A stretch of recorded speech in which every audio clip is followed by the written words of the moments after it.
Morning everyone, welcome to Kanen Coffee Espresso machines. Here we have a Via Venezia.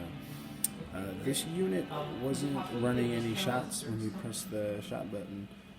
It uses a pressurized gasket, which means either the machine wasn't receiving enough pressure for a number of reasons, but we diagnosed it and found that the issue was the pump.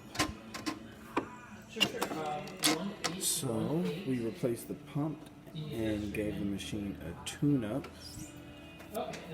And let's run a shot. So you can see here is running. There we have it. Look at that. Steady stream. Really good crema. Nice coffee.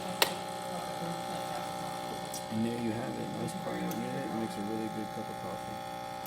Thank you for watching. Please give this video a thumbs up and subscribe to our YouTube channel for more content like this every day. Thanks.